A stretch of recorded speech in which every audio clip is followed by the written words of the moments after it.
North. My name is Sheila. John? And I'm Andrea.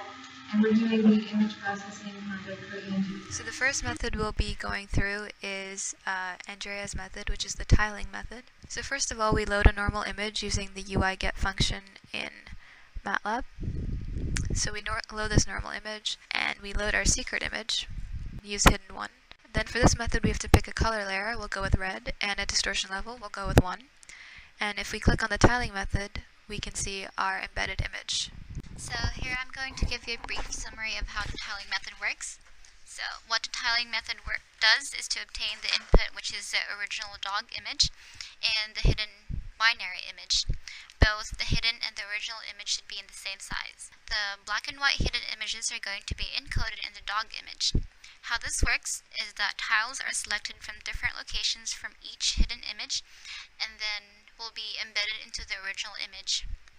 The next step is to encode the hidden images, which we have already obtained from the tiling method. Each hidden image is encoded in each color channel of red, green, and blue respectively. To do this, I encoded the hidden images as the least significant bit of the color image, because the LSB bit is very less significant, so changing this bit won't affect the entire image.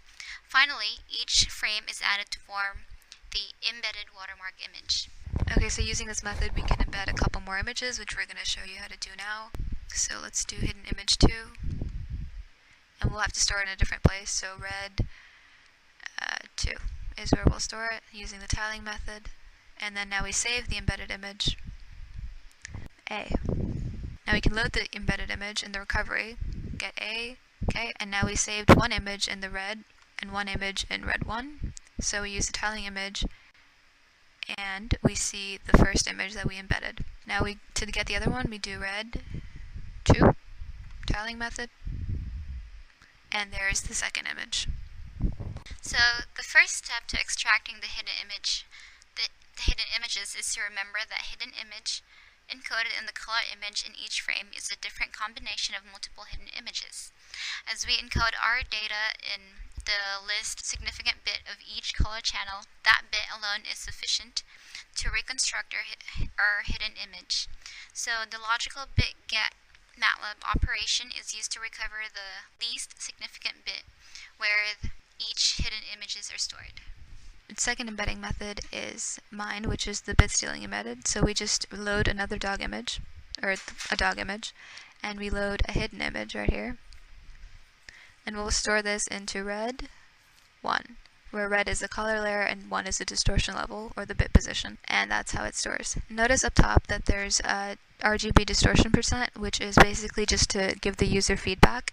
The picture doesn't really look like it's changing, so if I provide a text box informing the user of the mean square error between the original image and the concealed image, then they know something is happening.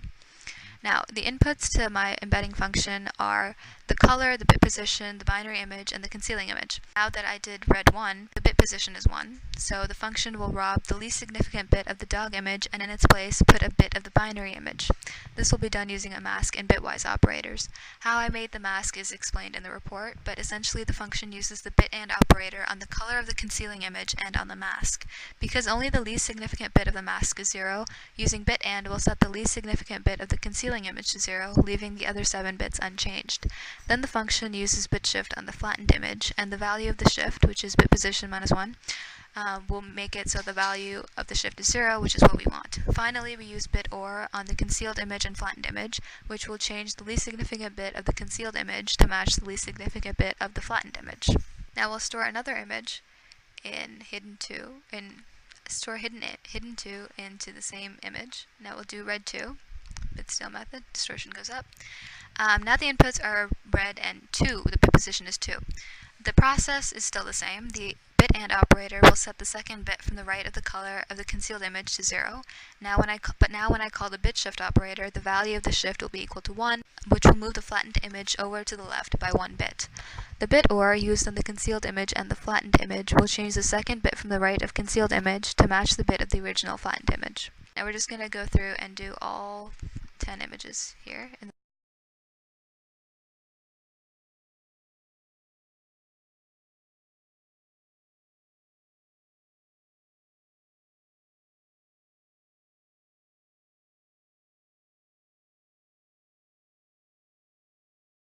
And now we save the embedded image.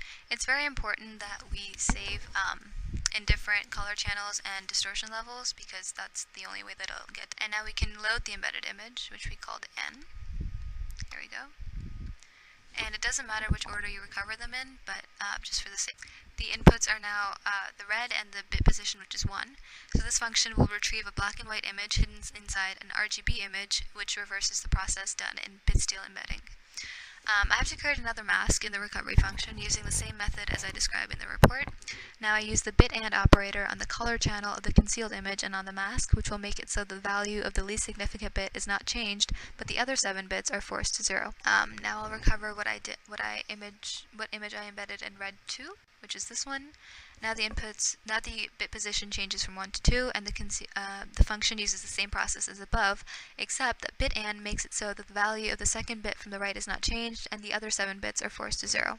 Finally, the function converts to a logical value image, which is just 0s and 1s, by doing a comparison with 0. I'll just go through the other images that were stored here.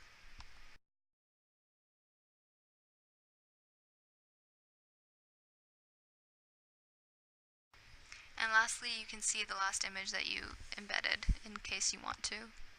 Just it shows a message box of the last image you embedded, which is useful when you're actually embedding and can't remember the last image. The next method that we will do is John's method, which is the odd-even embedding. Now we do this, set it up the same way. We load the normal image, then we do a secret image. We'll do hidden 1, and then we press odd-even green, uneven red, and we get the embedded image. Hey, I'm John Huang. I'm in charge of the odd-even embedding methods and its corresponding recovery methods. My function takes two inputs, the original image and the flattened image that we want to conceal in the original image. For the embedding methods, I first assign an original image layer to a variable x, then I check each entry is either odd or even by MATLAB functions. Say if the first element of x is an odd number, and so is the first element of the flattened image, then the element remain unchanged. But if the first element of x is an even number while the first element in the flattened image is 1, then the first element will automatically minus itself by 1 to make itself odd, vice versa. Then I simply use a for loop to repeat this process like 400 times, which is the size of the layers. Finally, I will assign variable x back into its original image layer, and the output is therefore an embedded image. So now we do the recovery method, which is you save the embedded image. We'll call it J1. Save it. Now we load the embedded image, J1, and then we press the odd-even red button. Here we go. And now we get the image that was stored inside. We can do it again. We can load another secret image. We'll say hidden 4 this time. And we'll press odd-even green. Save it. We'll call this image J2. Save it, and then reload it here, or load it here. Now this is J2, and then we press odd-even green, and we get the image that was stored in here. We can do it one more time for the odd-even blue. We'll do hidden 7, odd-even blue. Now we save it. We'll save it as J3. Load it here. Press odd-even blue, and there it is. And that explanation of the recovery function. My recovery method is pretty simple. I first create a 400 by 400 matrix named empty. What elements are all zeros. Then I use mod functions and logical operators to decide the element inside the corresponding layers is odd or even. If the element is odd, my functions will assign the empty matrix by 1 at its corresponding position. After finishing this basic method, I use for loop to iterate this process 400 times 400 times, and the output is a 400 times 400 matrix, which is made of zeros and ones, and that's our image that have been embedded.